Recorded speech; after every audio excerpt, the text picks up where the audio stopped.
Stathopoulos and Josh Phegan come together in an incredible podcast, Grow, Scale, Master. An energetic approach to drive progress, master skills, build strengths and put the strategy back into rapid business and personal success. Backed by real-world experience in rapid scaling to playing the long-term game of business, it's the story of all the lessons learned on the journey to mastery. Be inspired, renew your energy and chase the future with Grow, Scale, Master. Con, we're going to think about 3 key words today, and I think this is a really good thing about discipline. Amplify, leverage, and dominate. Yeah. So one of the things to do is to think about, you got to learn how to play to your strengths. So talk to me about that, like play to your strengths. So think about what are some strengths. So I was really lucky. I worked in the newspaper industry well before I did this. And so I learned production, writing, editing, how we actually then would produce things, photography, all of that. Deadlines.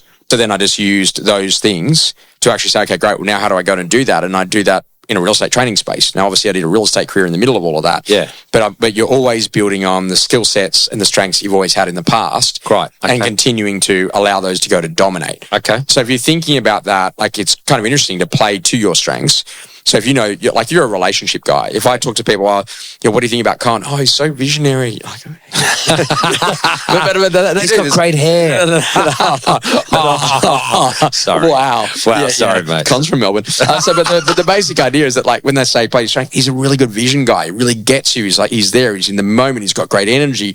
He's like, and then literally build new ones. Like, so what are some strengths you got to go and build this year? Yeah. So, like, I've got to be better at strategic. I've got to be better at being able to lead my team through crisis. I've got to be better at whatever it is. Yep. But I'm better at video. But I'm just trying to get you to think about, like, if you've got a really good quality strength, and this is the amazing thing. I'll walk into a business and I go, hey, what are your strengths? And people will sit there like not knowing what to write down. Wow. They're like, But yet if I say to them, oh, what are you concentrating on this year? Oh, I want to be really good at AI.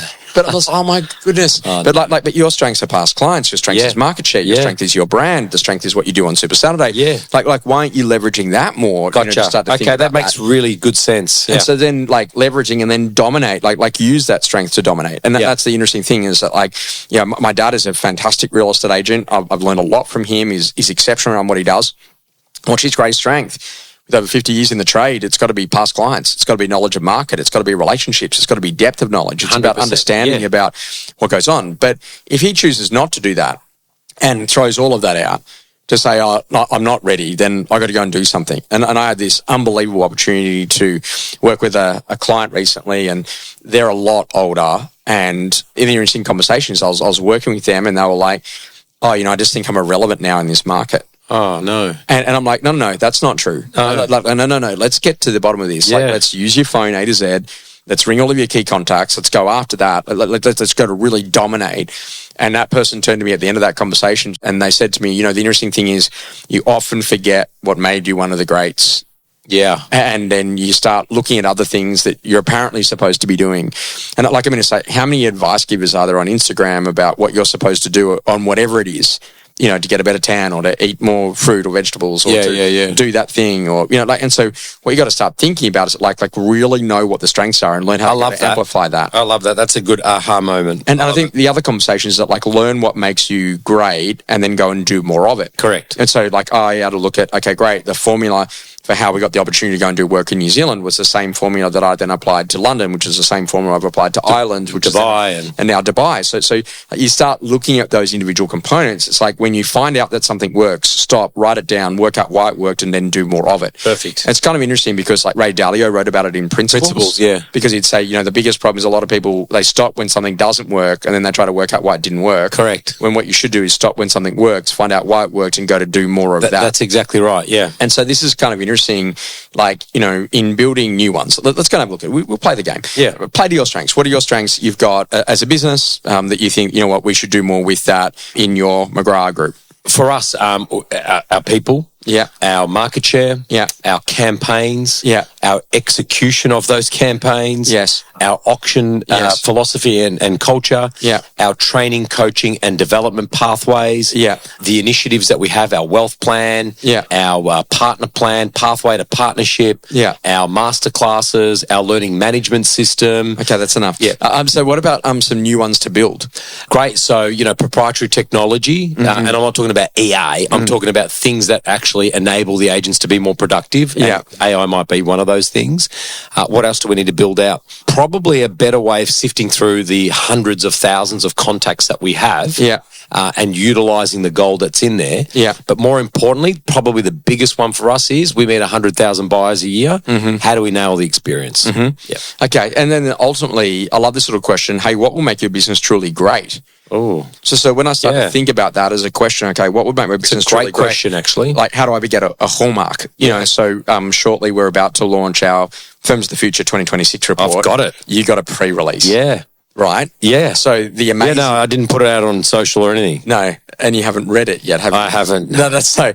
But don't lose the advantage. I won't. I'm not. Yes, thank you. So this is the interesting thing. Okay. Is that what will make your business truly great? I thought, how do we get to a position that people want to read that every year, because that publication or document is so defining for their strategy for the next 12 to 18 months. Yep. Is this along the same thread of, what will make your business truly great? I heard this quote or a saying, what would you need to do to fall in love with your business and make sure that what you've got right now is the best version of what you got? Yeah, but like that's it's definitely along the same line. But like truly great, what will you be known for? Yeah, like you're known for great training. You're known for unbelievable sales meetings. You're known for great sales leadership. You're known for great partners that exist inside of your business. Yes, like I'm going to say, you have a look at it, and you say from Brett to Ruma to Joel to Amit, and you start thinking about like all of those people. Like they are really helping to build an incredible culture. Jamie now coming to the business, like all of that is a really important foundation. And then learning to go, okay, great. Like, how do we actually just get some focus and determination? Yep. Like how important is it for people to simplify and just choose one or two things and just be focused and determined on that, because that is the thing that will turn the dial on performance in the business. Critical. It's actually the superpower. The genius is in the simplicity, Josh, because everyone goes away with all these ideas and strategies and whatnot. Realistically, just pick up the phone and speak to the people that know, like, and trust you, your past clients, if you're in that field. It's pretty basic. And when you think about like amplify what works, like one of the simple things that I've found is that like if I'm working with someone who's changed a market, or maybe they've changed geographically completely, or maybe they've done something different, my first job is get them to 5 opens on a Saturday. Yeah. And then 5 opens on a Saturday in a core market. Yeah. And then 5 opens on a Saturday in a core market with less than 28 days on market. Yeah. Because like it is such a foundational idea to meet buyers, meet neighbors, have digital footprint, Momentum builder. Yeah. Like a lot of people are not at that. And then they're like, oh, this weekend I'm at Bunnings. Yeah. And then next weekend I'm applying for a job at Bunnings. Although Bunnings is a really good pit stop. If you're a real estate agent on a Saturday, those sausages, you can just like $2.50 get in. Mate, I was thinking more sellers aisle 1, buyers aisle 3, but it's interesting where our minds go. And then amplifying what works. So if you got to go and have a look at it, like one of the conversations is obviously about, well, how many of your new leads that came in property management were people that were adding new supply versus how many were takeovers. Yeah.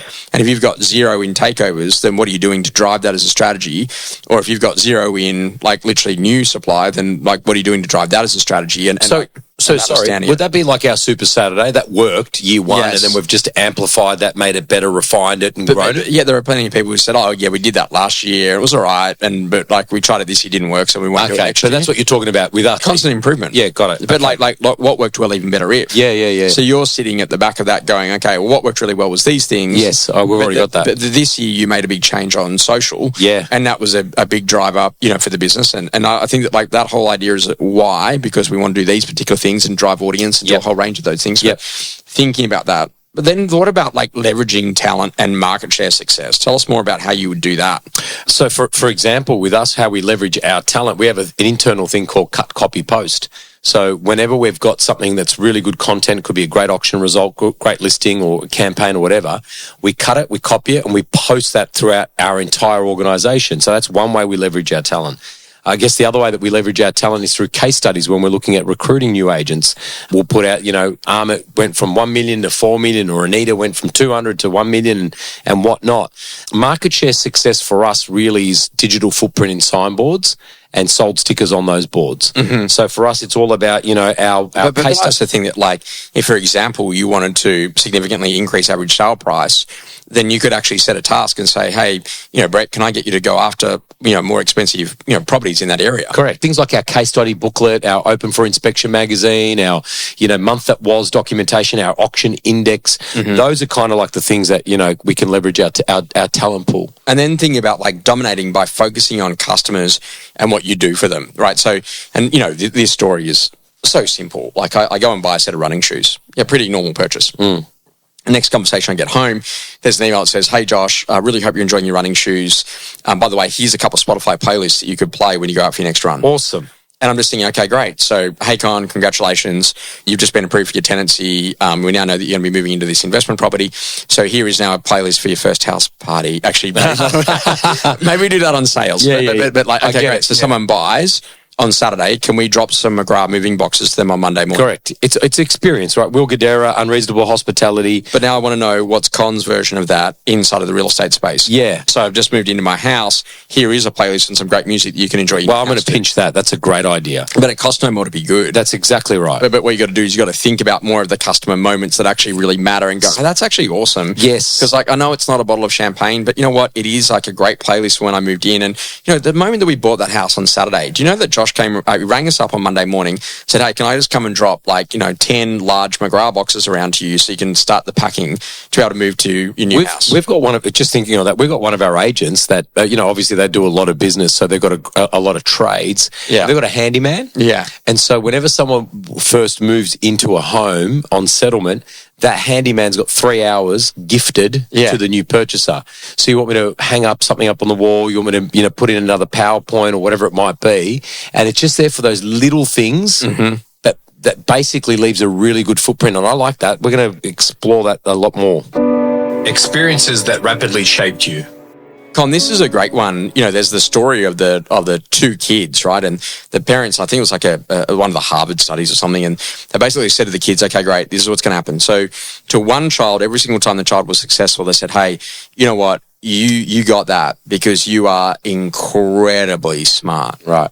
And then every single time that the other child, did really well at something, they say, you know why you got that? Because you're such a hard worker. Anyway, so they track them over a period of time. So anyway, they go like 20 years down the track of the study, and these kids are now adults and whatever. And they say that the financial performance of the kid that was told that they're a hard worker was better. Is 10 times wow. the income of the kid who was told that they were smart. Wow. Because when you are smart, you're like, I'm going to come up with some great idea. But when you're a hard worker, you develop perseverance, and I'm going to learn how to push through, and I'm going to learn how to go to do this thing. And so this is about that idea is that Con, I just want to let you know you're really successful because you're such a hard worker. Yeah. And then you know that you align hard work to results and outcomes as opposed to getting lucky with some idea. Yeah. And so often I say that literally, respectfully, the smarter that someone is in IQ, the less successful they'll be in residential real estate sales because they tend to completely overthink. Correct. Yeah. Rather than just do and make the call. Yeah.